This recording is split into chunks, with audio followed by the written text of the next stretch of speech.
first time I pulled the jumper on was a practice match. I'd just been, end of pre-season leading to 83, I'd just been given the arse by Hawthorn, by phone mind you. I got off the phone, the old man's gone, "Who was that?" I said, "It's Hawthorn, they just gave me the arse." He goes, "Oh, actually I saw a sign on the City Oval today, Box Hill playing a practice match. Why don't you rock down there?" I said, "Yeah, okay." So I walked in the door early, didn't know what to expect, and they said, "Oh, we've already picked the sides for the day, have a run around the twos." So I started in the twos, played the first half there, racked up a few posies, and so then they threw me in the main game after that. So it was sort of a very brief introduction, run around not knowing names and things, but by round one it was all come together. Round one, 1983, Berwick, I think.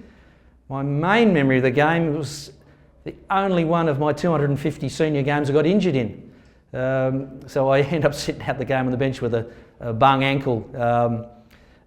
We beat Berwick by 20 odd goals, anticipating the ladder to come out, thinking how good's this, we're on top of the ladder. Well, we were third.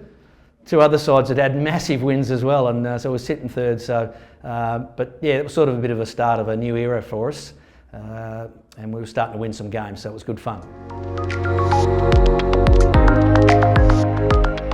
Well, it meant a lot of things. The footy was our number one priority. We're just starting to get to an era where it was a bit more professional, and we sort of were training hard, working hard, playing hard. So our number one focus was on field, but off field, lots of good times.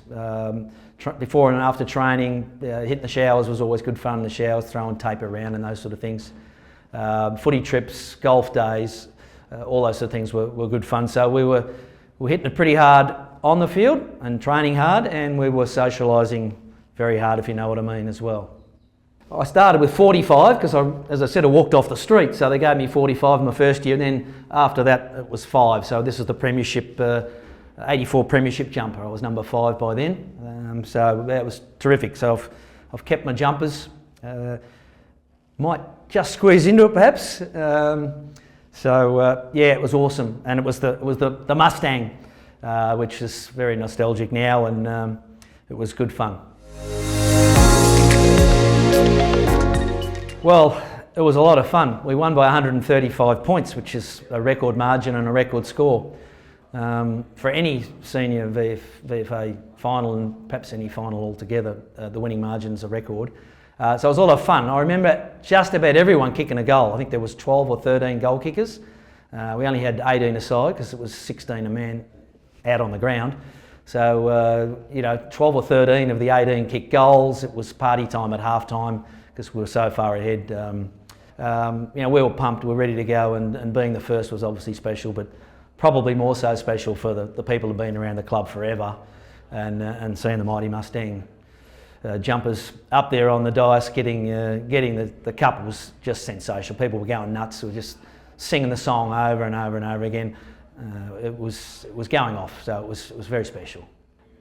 Afterwards, it was just nuts. I mean, the crowd was huge. There was a bigger crowd for the second division grand final than there was for the first division grand final, because Oakley had a big following, and this was going to be Box Hill's moment.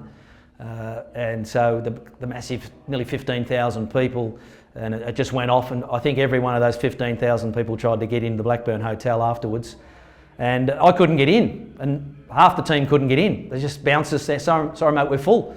So we had to break in through the back toilets and break in through toilet windows to get into our own premiership celebration. So that was a pretty special memory too, climbing in windows to celebrate the win.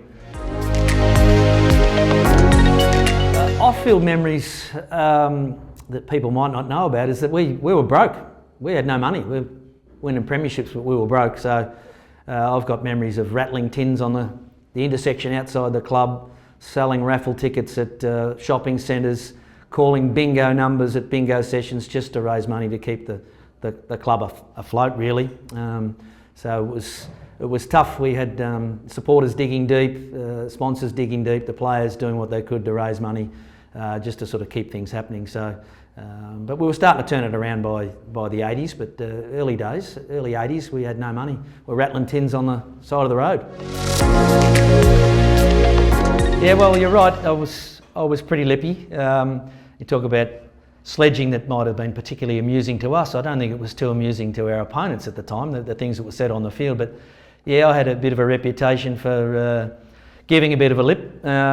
In the 1986 grand final, 4 blokes got reported for hitting me in the one game. So most of the people watching this video probably never had a guy hit them and get reported once. I had 4 in the one game. 11 for the match. 11 Sunshine players were reported during that grand final. So there was a bit that went on the field, verbally and physically, back in the 80s. Probably the one that amused me the most, and probably the least from my opponent, was in 1984. I was the field medalist for the best player in the competition, and I actually tied with David Callender from Brunswick. But in those days they didn't award a tie medal. I had more 3 votes than him, so I got the medal. And they announced it the week before the semi-final. So of course he was a premier midfielder for them. We lined up on each other, and I could tell he was a bit down about it. You know, I've been wearing the medal all week, and so I ran around all day calling him countback, because I'd beaten him on a countback. And so he was pretty angry. Myself and the teammates were quite amused. Poor old countback Callender had to suffer the reminder that he wasn't wearing a medal the whole match. Fortunately, we beat them and went on to that 84 grand final. Yeah, well, we're all glad the club's still around and there's the alignment happening and we're successful. So there are functions to come to, Life Members Days, particular times where they're celebrating a particular milestone or a number of years the club's been in existence. Those sort of times we all try and get back, catch up with guys regularly, teammates off the field for dinner catch-ups. Those sort of things are always good fun. I mean, it was pretty social back in the day. My wife and the friends she made through the club still catch up. So there's lots of really great connections. Such a great place. We've all, stayed in touch. We'd like to be in more touch than we are, but whenever we get a chance, blokes will come back and celebrate.